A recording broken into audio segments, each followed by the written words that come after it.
March 19, 2025 இன்றைய நாளுக்கான இறை வார்த்தை. மற்றவர்கள் செய்யும் சிறு சிறு தவறுகளை பெரிதாக எண்ணாமல் அவர்களுக்கு மன்னியுங்கள். மத்தேயு 18 அதிகாரம் 22 வசனம்.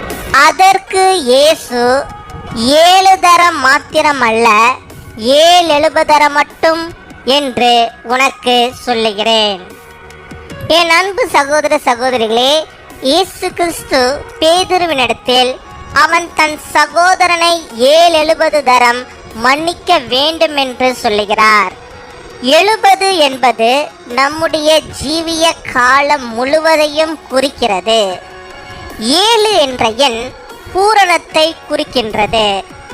ஆகவே 7 தரம் மன்னித்தல் என்பது நாம் நம்முடைய ஜீவிய காலம் முழுவதும் மற்றவர்களை பூரணமாக மன்னித்து கொண்டே இருக்க வேண்டும் என்று அர்த்தம்.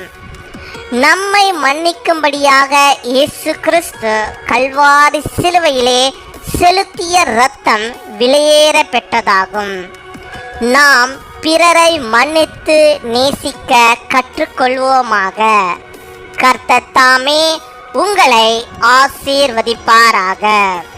அன்பின் பரலோக தகப்பனே, நன்றியோடு மை துதிக்கிறோமப்பா, மை ஸ்தோத்தரிக்கிறோமப்பா. அந்த நாளுக்காக நன்றி செலுத்துகிறோம். இந்த நாளிலும் கர்த்தர் நீர் எங்களோடு கூட பேசிய வார்த்தைகளுக்காக நாங்கள் நன்றி செலுத்துகிறோம்.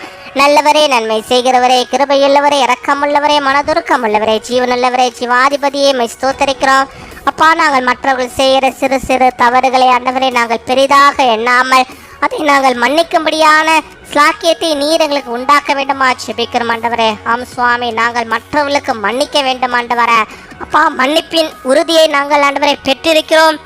அதே போல ஆண்டவரே, மற்றவர்கள் செய்கிற தப்பிதங்களை நாங்கள் பெரிதாக அதை எண்ணாதபடிக்கு ஆண்டவரே அதை நாங்கள் மறந்தவர்களாக மன்னிக்கிறவர்களாக உம்மை போல நாங்கள் காணப்பட நீர் கிருபை தர வேண்டுமா ஜெபிக்கிறோம் ஆண்டவரே. 7 தரம் அல்ல 7 தரம் மட்டுமானாலும் நீங்கள் ஆண்டவரே மன்னிக்க வேண்டும் என்று சொல்லியிருக்கிற ஆண்டவரே. கர்த்தாவே, எங்கள் ஜீவிய காலம் நாங்கள் உயிரோடு இருக்கும் காலம் எல்லாம் நீங்கள் மன்னிப்பை பரிபூர்ணமான அந்த மன்னிப்பை மற்றவர்களுக்கு வழங்க வேண்டும் என்று சொல்லி ஆண்டவர் நீர் பேசுகிற வார்த்தைகளுக்காக ஸ்தோத்திரம். அதை நாங்கள் கடைபிடிக்கும்படியாக எங்கள் வாழ்விலே மற்றவர்களை நாங்கள் மன்னித்து ஆண்டவரை நாங்கள் ஏற்றுக்கொள்ளும்படியாக நீர் கிருபை தர வேண்டுமா ஜெபிக்கிறோம். எங்கள் வாழ்நாள் முழுவதும் நாங்கள் மற்றவர்களை மன்னிக்கக்கூடிய அந்த சுபாவத்தை நாங்கள் பெற்றுக்கொள்ள வேண்டுமா ஜெபிக்கிறோம் அப்பா. அம்மை துதிக்கிறோம் அப்பா, அம்மை ஸ்தோத்தரிக்கிறோம். அப்படிப்பட்ட ஒரு குணத்தை நீர் எங்களுக்கு தருவீராக.